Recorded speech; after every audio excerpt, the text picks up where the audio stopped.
The mining colony on Viridian 9 was dying. Smoke rose from burning buildings as screams echoed through the narrow streets. The Vraxian soldiers moved through the settlement like a plague, rounding up survivors and loading them into transport ships. They had done this 100 times before on 100 different worlds.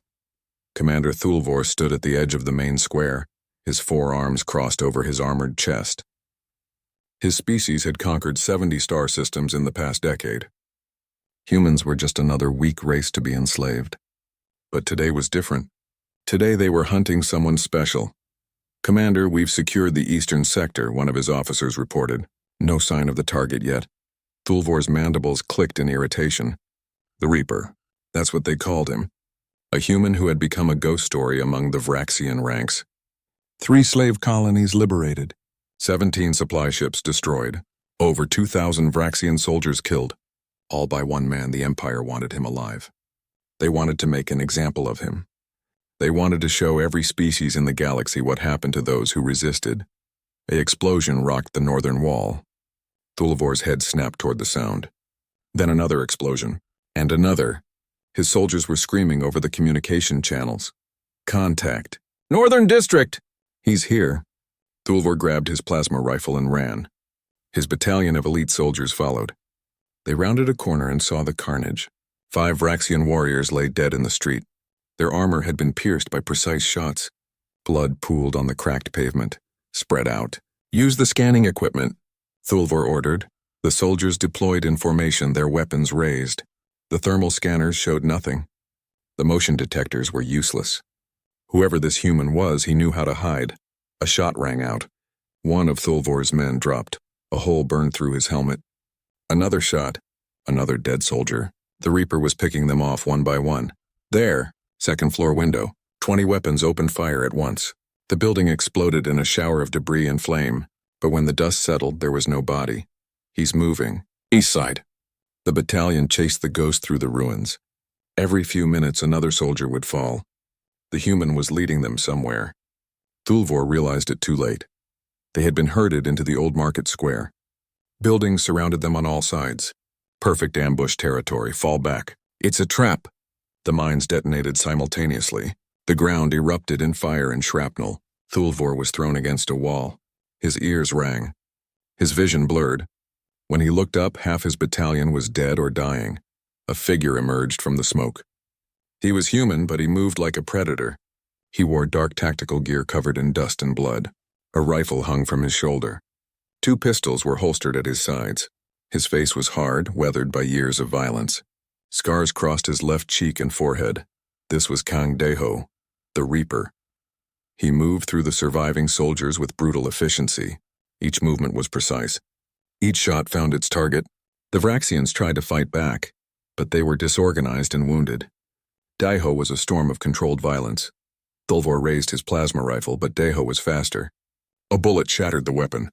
Another bullet hit Thulvor's shoulder, dropping him to his knees. Deho stood over the commander, his pistol aimed at Thulvor's head. For a moment, neither spoke. The human's eyes were empty, cold as deep space. "You killed them all," Thulvor said, looking at his dead soldiers. "You started this war," Deho replied. His voice was quiet, almost calm. "You came to our worlds. You took our people. You made me this." Thulvor's mandibles clicked in what might have been laughter. "Kill me then. But they'll send more. They'll never stop hunting you." "I know." The shot never came. Instead, a brilliant blue light filled the square. Deho's body went rigid. The electromagnetic pulse hit him like a physical blow. His muscles locked.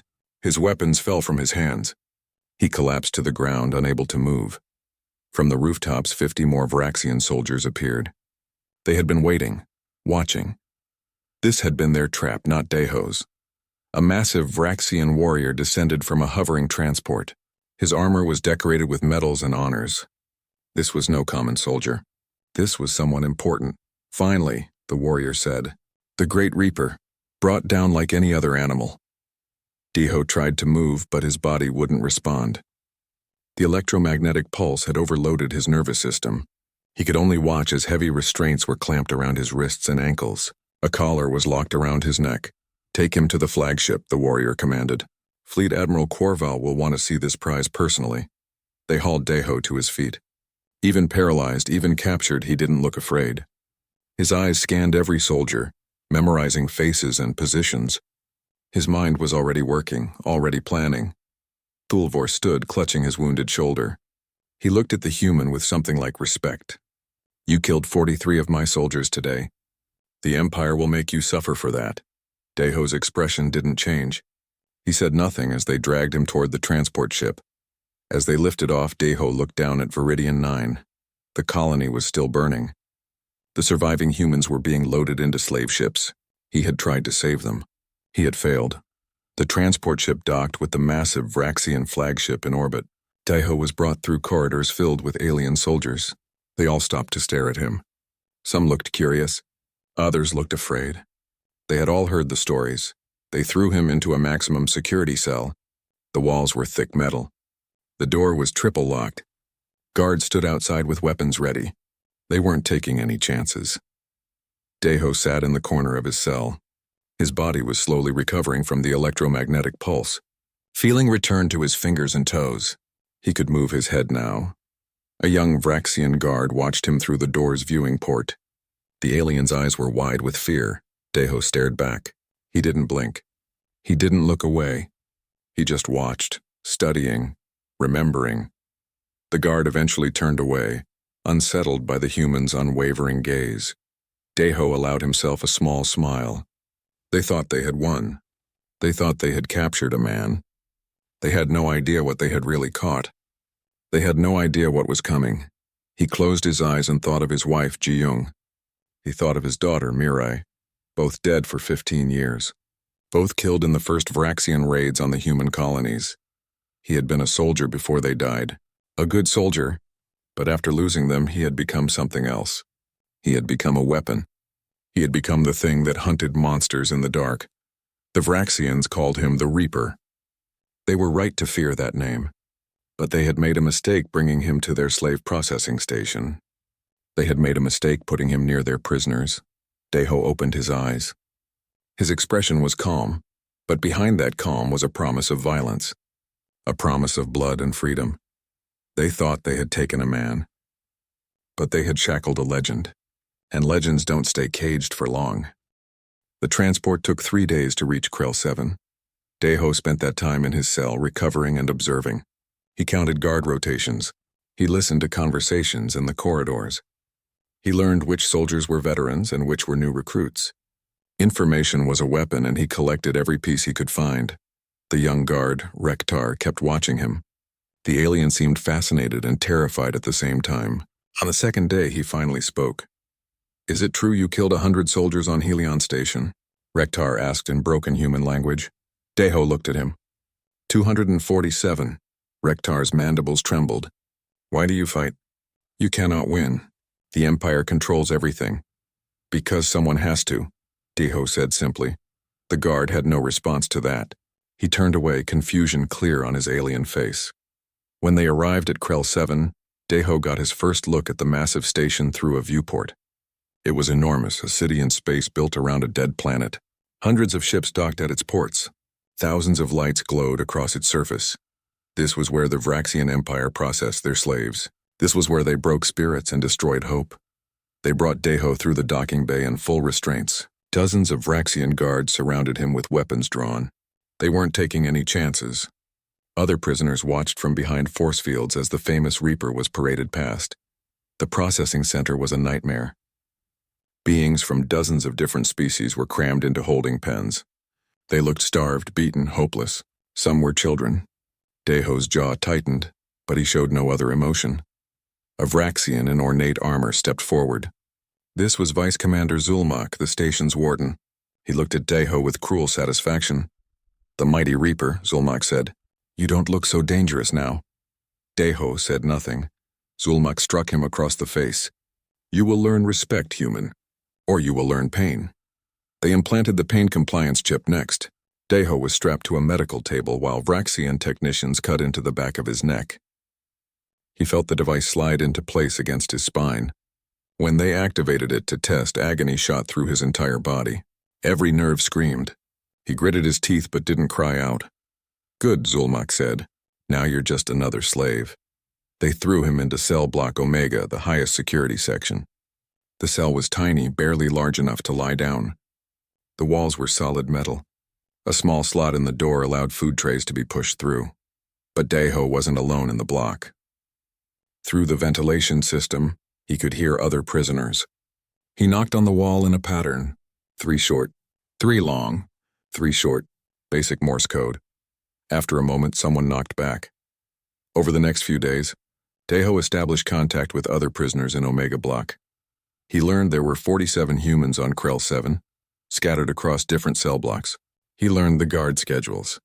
He learned where the weapons were stored. He learned everything he could. One of the humans he contacted was Lee Minho, a young engineer who had been captured 6 months ago. Minho had worked on colony ship systems before the Vraxians took him. He understood the station's power grid and computer systems. They rotate guards every 8 hours, Minho tapped out in code. Security is heaviest during day cycle. Fewer guards at night. How many guards total? Daeho tapped back. Maybe 2,000 on the station, but only about 200 in the cell blocks. Another voice joined their conversation. This one belonged to Choi Sora, a former medic from the outer colonies. She had been on Krell 7 for over a year. They keep the children in Block 7, she tapped, separated from adults. Some of them are only 5 or 6 years old. Daeho's hands formed fists. Children. They were enslaving children. Every day, the Vraxians forced the prisoners to work. They sorted cargo, cleaned machinery, processed shipments. The work was brutal and meaningless, designed only to break their spirits. Guards would randomly activate pain chips for their amusement. Slaves who worked too slowly were beaten or killed. Daeho worked without complaint. He watched. He learned. He waited. Zulmak took special pleasure in tormenting him. The vice commander would visit Daeho's cell just to activate his pain chip. He would laugh as the human writhed in agony. Where is the mighty Reaper now? Zulmak would ask. Where is the legend? I see only a broken slave, but Daeho never broke. His eyes never showed fear. They only showed calculation. He was memorizing Zulmak's patterns, learning his schedule, planning. In the work areas, Daeho finally met Minho and Sora in person. Minho was young, maybe 25, with scared eyes and quick hands. Sora was older, harder, with the tired look of someone who had seen too much suffering. You're really him, Minho whispered as they sorted cargo containers. The Reaper. Just Daeho, he replied quietly. Can you get us out? Sora asked.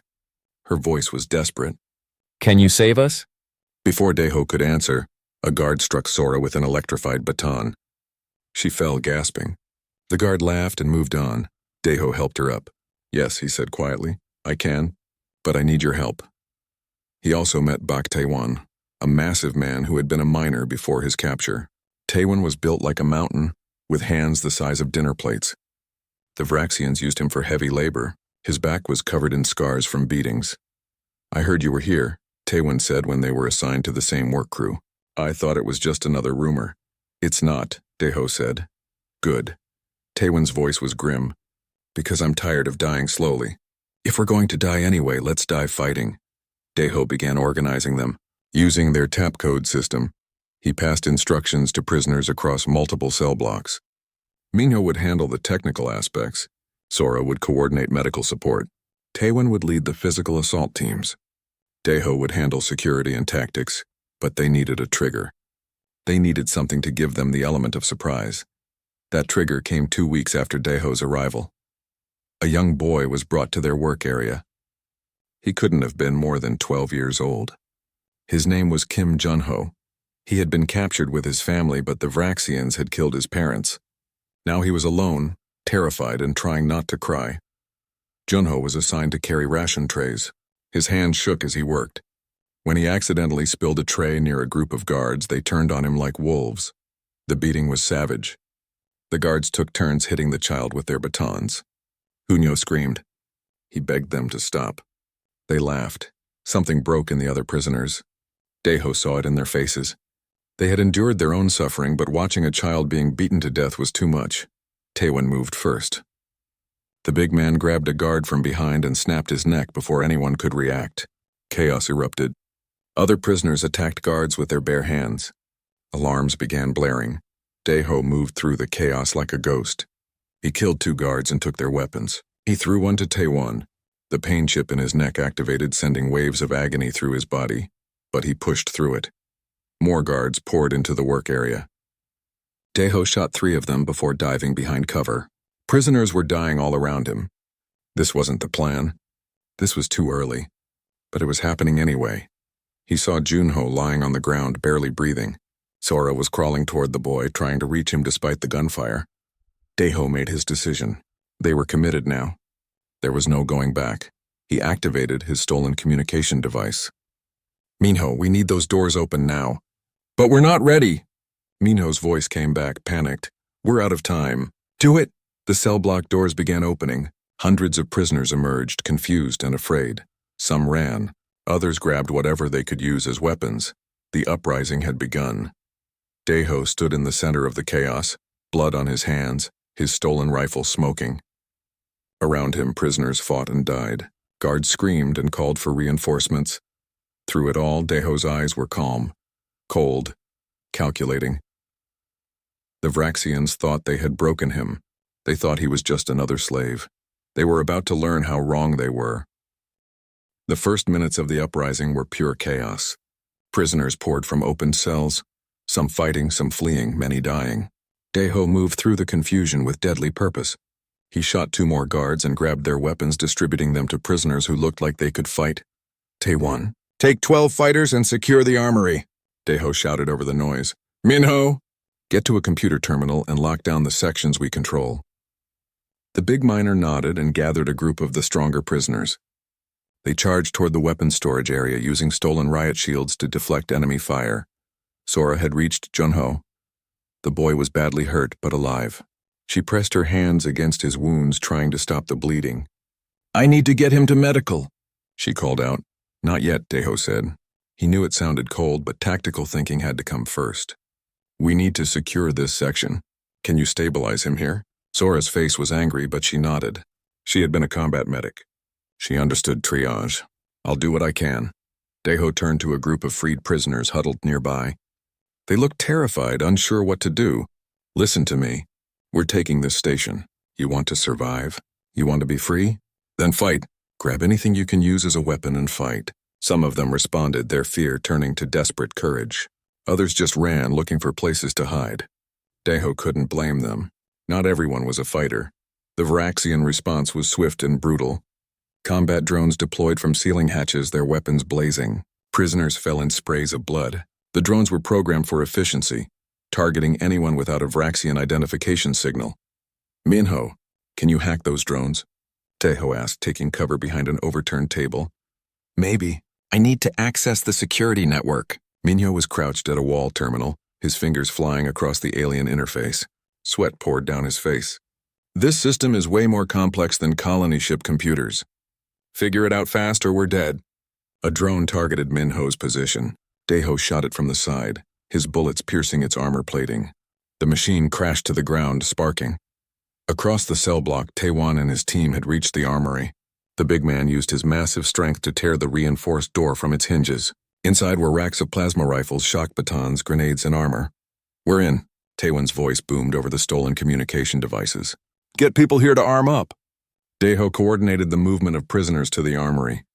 They had to cross an open area under drone fire. Many didn't make it. Bodies littered the floor. But those who reached the weapons storage emerged ready to fight. The Vraxian guards were regrouping now, forming defensive lines. Their discipline and training showed. They fired in coordinated volleys, cutting down prisoners who rushed them recklessly. Deho took command of the armed prisoners. Don't charge them directly. Use cover, suppressing fire while others advance. Move in teams. Some of them listened. Some of them died. But slowly, they were learning. The prisoners who survived the first minutes were the ones who could adapt. They were becoming soldiers. Minho suddenly shouted in triumph. I'm in the security network. Shutting down the drones now. The flying machines dropped from the air, their systems crashing. The prisoners cheered. Don't celebrate yet, Deho warned. Can you access life support? Start sealing off sections controlled by the Vraxians? I can try, Minho said, his hands already working. But they'll have technicians trying to override me. This is going to be a digital war while you fight the physical one. Do your best. Every section we can seal is fewer guards shooting at us. Heavy doors began closing throughout the station. Some trapped Vraxian soldiers in sections with prisoners, others sealed off entire areas. The station was being divided into territories, each side fighting for control. Vice Commander Zulmak's voice suddenly boomed through every speaker on the station. This rebellion will fail. You are slaves. You have no training, no organization, no hope. Surrender now and your deaths will be quick. Resist and I will make you beg for mercy. Deho grabbed a communication panel. He activated it so his voice would broadcast throughout the prisoner sections. Don't listen to him. He's afraid. He knows if we succeed here, every slave in the Empire will rise up. Fight for your freedom, for your families, for everyone they've killed. His words ignited something in the prisoners. Their resistance intensified. They fought harder, smarter, more desperately. Sora had stabilized Junho enough to move him. We need to get to the medical bay, she insisted. He needs real treatment, and there are medical supplies we can use. Deho nodded. Take 10 people with you for protection. Minho, give her the fastest route. Sending it now, Minho replied, his eyes never leaving his terminal. Medical bay is 3 sections away. You'll have to go through Section C, and that's still contested. We'll make it, Sora said grimly. She organized her protective team, and they moved out, carrying the injured boy on a makeshift stretcher. Taiwan approached Deho, now wearing Vraxian armor and carrying a heavy plasma cannon. We've secured cell blocks Omega and Gamma, but they're bringing in reinforcements from the military wing. Heavy assault troops, how many? At least 100. Maybe more, Deho calculated quickly.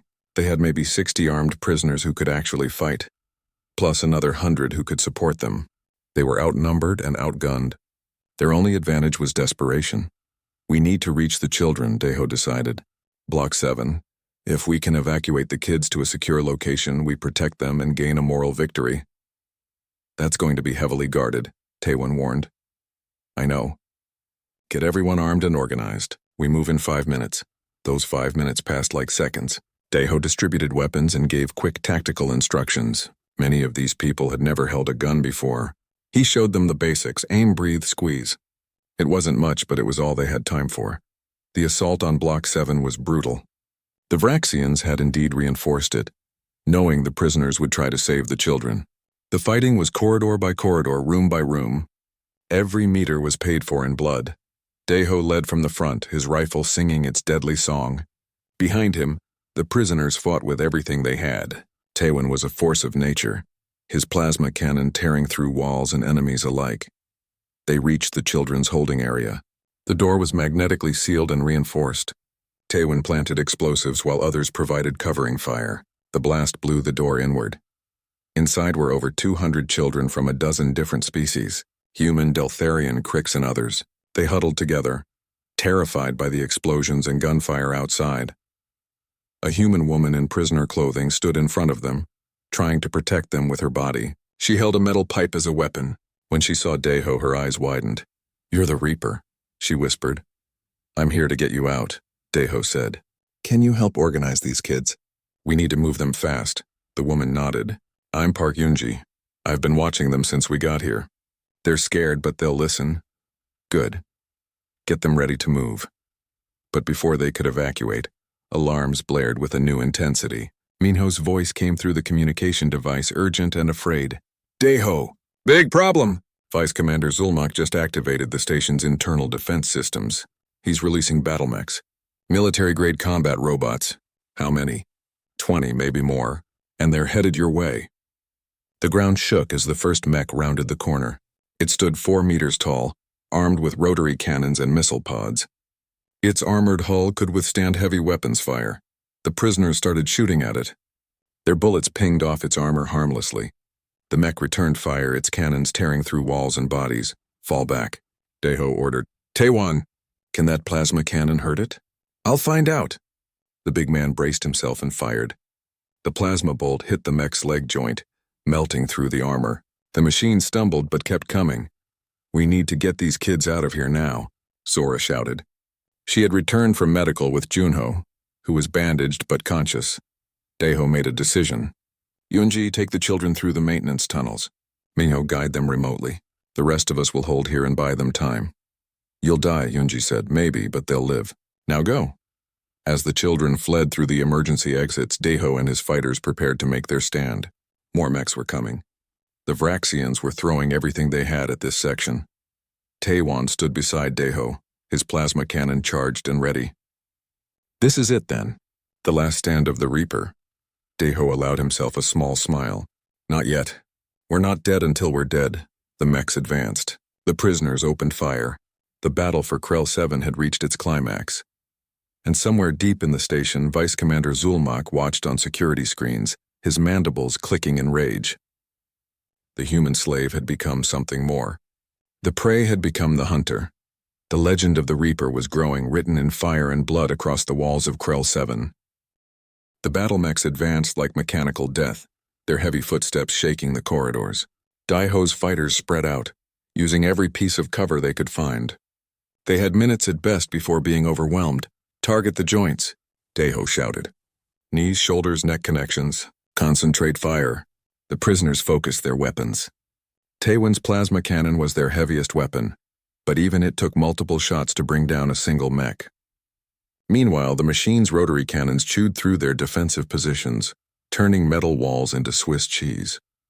3 prisoners died in the first 30 seconds. Then 5 more.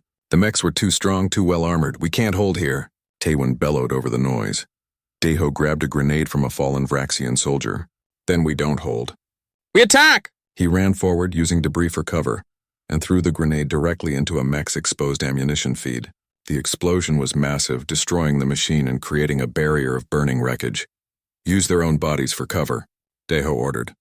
Take them down one at a time and hide behind the wrecks. It was desperate, insane tactics, but it worked. The prisoners started targeting individual mechs, destroying them and using their burning hulks as shields.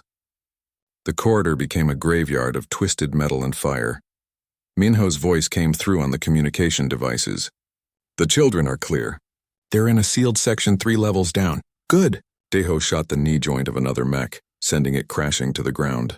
Now seal every door between us and the Vraxian military wing. Trap as many of their soldiers as you can. On it, Minho replied. Throughout the station, heavy security doors began slamming shut. Hundreds of Vraxian soldiers found themselves locked in sections with no way to help their comrades. But Vice Commander Zulmak wasn't finished. He opened a direct communication channel to the entire station. You think you've won, human? I'll destroy this entire section. I'll vent the atmosphere and watch you all die in space. Daiho grabbed a communication panel. Do it, vent the sections. We're already dead anyway, but we took your station. We freed the slaves, and every species in the galaxy is going to hear about this. They'll know that slaves can fight back. They'll know the Empire can bleed. There was silence on the other end. Deho had called Zulmak's bluff. The vice commander wouldn't destroy his own station. It would be an admission of defeat worse than the uprising itself. The remaining mechs fell one by one. The prisoners were learning, adapting, becoming effective fighters. When the last machine crashed to the ground, a ragged cheer went up from the survivors. But the victory was costly. Of the 60 fighters who had started the battle, only 38 remained. Blood covered the walls. The wounded outnumbered the healthy. Sora moved through the casualties, doing what she could with limited supplies. We need proper medical facilities. Some of these people won't make it otherwise. Then we take the medical bay, Deho said. He was wounded himself now, blood seeping from a gash in his shoulder, but he ignored it. Taewon, gather everyone who can still fight. We're going on the offensive. Offensive? Taewon looked surprised. We barely survived defense.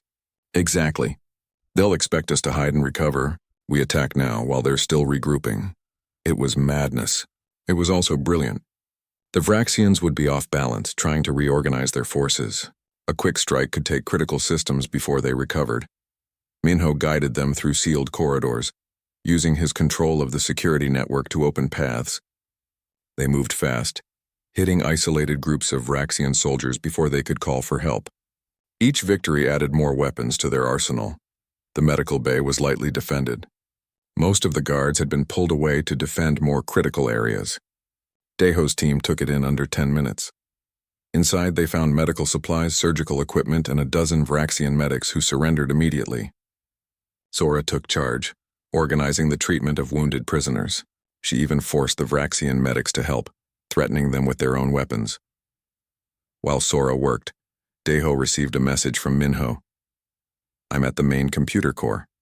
You need to see this. The Vraxians have been sending distress signals. A military fleet is coming.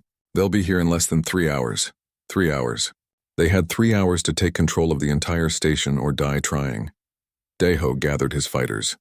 They looked exhausted, wounded, barely able to stand, but their eyes showed something they hadn't had before, hope. A fleet is coming, he told them honestly. We can't fight a fleet, but we can take this station before they arrive. We can control the weapons systems. We can use Krell 7 itself as our shield. How? Someone asked. We take the command center. We take control of the station's defenses. When that fleet arrives, they'll have to negotiate with us or risk destroying their own facility. It was risky. Everything depended on reaching the command center and holding it. But they had come this far. They had done the impossible already. One more fight, Deho said. One more push. Then we're free. The assault on the command center was their most coordinated attack yet. The survivors had learned to work together. They moved in teams, provided covering fire, used tactics instead of just rushing forward. Vice Commander Zulmak had fortified the command center with his best soldiers. They fought desperately, knowing this was their last stand. The combat was brutal and close range. Prisoners and Vraxians died together in the narrow corridors leading to the control room. Taewon fell during the assault, his body riddled with plasma burns. But even dying, he kept fighting.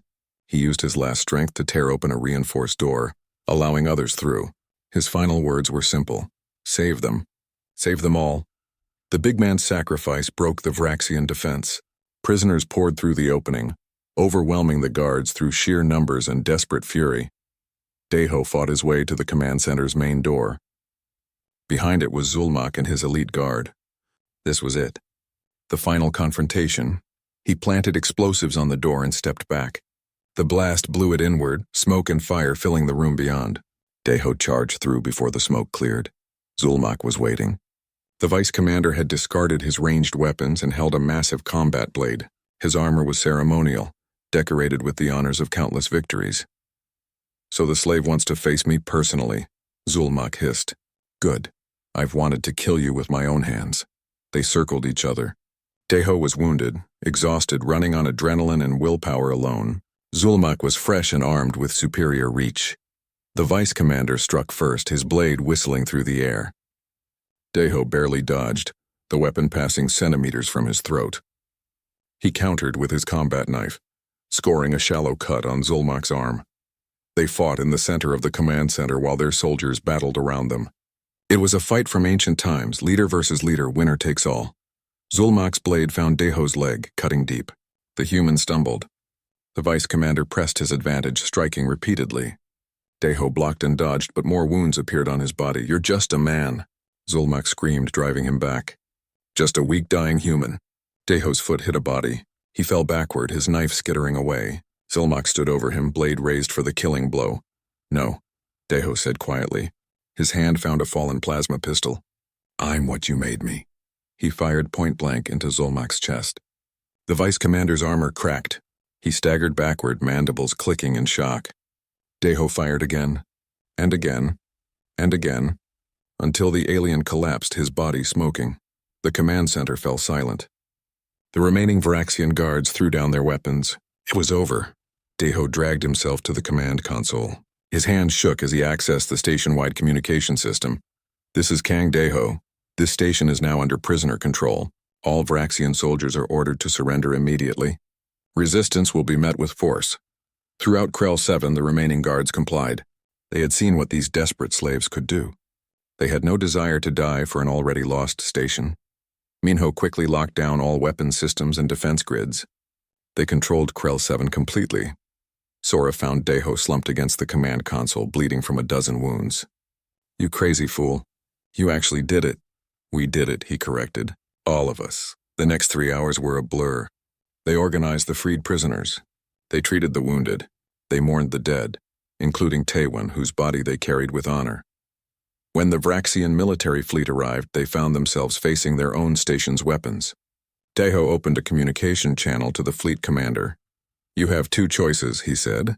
Attack your own facility and kill the 3,000 prisoners we've freed. Or let us go. Your choice. The fleet commander's face appeared on screen. He looked furious but impotent. The Empire will hunt you.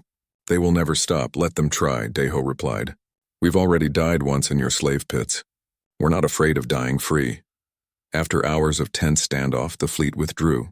They couldn't risk destroying such a valuable station. The Empire had lost. In the days that followed, Deho broadcast footage of the uprising across every communication channel they could access. He showed the slave pits, the torture, the dead children. He showed what freedom cost. This is for every enslaved being in the galaxy, he said in his final broadcast. If we can do this, so can you.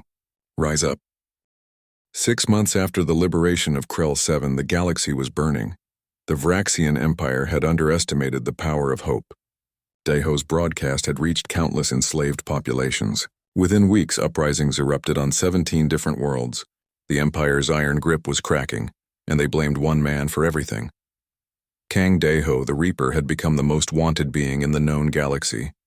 The price on his head could buy a small planet. But he wasn't hiding. He was building an army. The Kurai Nebula was perfect for their purposes. Dense with cosmic dust and radiation, it blocked most scanning equipment. Inside this cosmic fog, they had established a hidden base on a lifeless moon. What started as a few hundred freed slaves had grown into a proper resistance movement. Commander Oh Hyejin had found them 2 months ago. She commanded a small fleet of human ships that had been fighting a guerrilla war against the Vraxians for years. When she learned the Reaper was alive and building a resistance base, she brought her entire operation to join him. You've created something remarkable here, Hyejin said, walking through the base's main hangar with Deho. She was a tall woman with sharp eyes and the bearing of a career military officer. In 6 months, you've trained 3,000 fighters and established supply lines across 4 systems. That's impressive. It's not enough, Deho replied, watching new recruits practice combat drills. The Empire has millions of soldiers. We're a mosquito biting an elephant. A mosquito that's driving the elephant crazy, Hyejin smiled. Do you know how many resources they're wasting trying to find us? How many ships they've pulled from their expansion campaigns? We're hurting them just by existing. Minho approached them carrying a data pad. He had become their chief engineer, designing weapons and upgrading their stolen ships. We've got a problem. Intelligence reports say the Vraxians are assembling a massive fleet at the Nexus Point. Over 300 warships. That's impossible, Hyejin said. That's nearly a third of their entire military. They're planning something big, Minho continued. Our sources say they're going to launch a systematic extermination campaign. Every human colony, every resistance cell, everything. They want to erase humanity from the galaxy. Deho's jaw tightened. He had freed thousands, but billions of humans still lived on scattered colonies. If that fleet launched, it would be genocide. A new voice joined the conversation. Then we have to stop them. Nam Jiwan was the newest addition to their leadership. She had been a diplomat before the war, negotiating treaties between human colonies. Now she used her strategic mind to plan resistance operations. She was brilliant, seeing connections and possibilities others missed. Stop them how? Hyejin asked. We have 30 ships. They have 300. We don't fight the fleet, Jiwan explained, spreading a holographic map. We destroy the Nexus Point itself. Without that staging area, their fleet can't coordinate the campaign. The ships will scatter back to their home bases. The Nexus is the most heavily defended station in the Empire, Minho said. Security is impossible. We'd need an army just to breach the outer defenses. Then we use a small team, Deho said quietly. Everyone turned to look at him. We infiltrate as slave traders. Get inside the station. Plant charges on the antimatter reactor. The explosion will take out the station and any ships docked there. That's a suicide mission, Hyejin stated flatly. All our missions are suicide missions. We just haven't died yet. Jiwan studied the holographic map. It could work. The Vraxians use slave traders all the time. We forge the right documents, dress the part, and we walk right in. But we'd need perfect timing. The fleet is assembling now. They launch in 10 days. Then we go in 9 days, Deho decided. Planning the mission took every hour of those 9 days. They selected a team of 12. Daiho, Minho, and 10 others trained in combat and infiltration. They studied every detail of Nexus Point's layout. They memorized guard patterns, security protocols, and emergency procedures. Junho insisted on coming. The boy had recovered from his injuries and trained relentlessly. He was only 13 now, but he had the eyes of someone much older. Someone who had seen too much horror. No, Daeho told him. You stay here. You said we all choose our own fights, Junho replied. This is mine. They killed my parents. They beat me almost to death.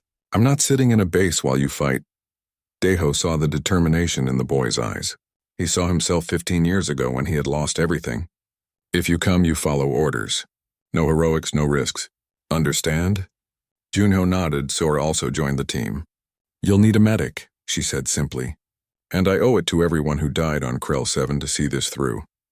They departed in a captured Vraxian slave transport, its holds filled with prisoners who had volunteered to play the part of fresh slaves. If stopped and boarded, they would appear legitimate. The journey to Nexus Point took 2 days. They used the time to prepare mentally. Everyone knew the odds. Most of them wouldn't come back. The massive station appeared ahead, a city in space surrounded by hundreds of warships. It was bigger than Krell 7, more heavily armed, more carefully guarded. This was the heart of Vraxian military power. Slave Transport Beta 7, transmit your credentials. The station's traffic control demanded. Minho sent the forged documents. They had cost a fortune in bribes and favors, but they were perfect copies of real paperwork. The wait while security analyzed them felt like hours. Credentials accepted. Proceed to Docking Bay 12. They were in. The team disembarked wearing the armor of slave traders, their weapons concealed but ready. The prisoners were led through processing areas while Daeho's infiltration team split up. Minho headed toward the reactor core. Sora moved to medical areas where she could access security systems. Daeho took Junho and 3 others toward the command center to create a diversion when needed. Everything went smoothly for the first hour. They moved through the station like they belonged there, but then a Vraxian security officer studied their credentials a bit too carefully. These codes are outdated, the officer said, mandibles clicking suspiciously. By 3 cycles. When did you acquire these prisoners? Last cycle, Daeho replied smoothly. The codes must have been updated after we departed. No, all traders receive automatic updates unless... The officer reached for his weapon. Unless these codes are fake. Daeho moved faster, his blade finding the officer's throat before the alarm could be raised. But another guard had seen. He activated his emergency beacon. Alarms blared throughout the station. Infiltrators detected. All security teams respond. So much for stealth, Daeho said. Minho, how long until you can overload the reactor?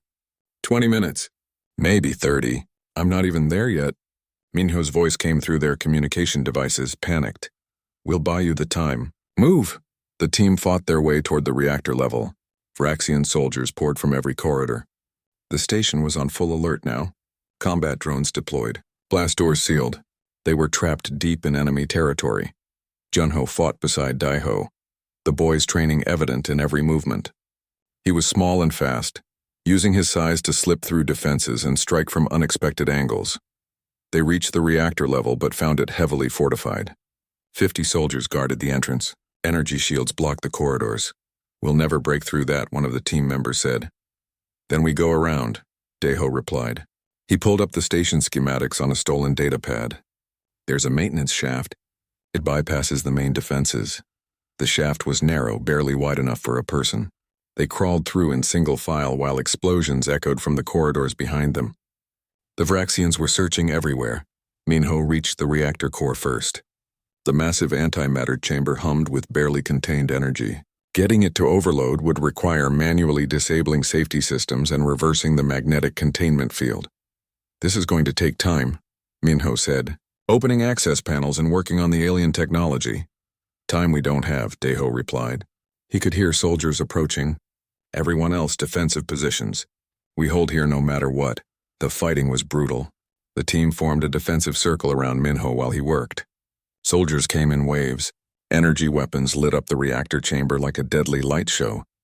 One by one, Daeho's team fell. Then Sora's voice came through. Daeho, I'm trapped in the security center. They know where you are. They're sending combat mechs, at least 20 of them. Can you slow them down? I'll try. But Daeho, it's been an honor. Thank you for giving us hope. The communication went dead.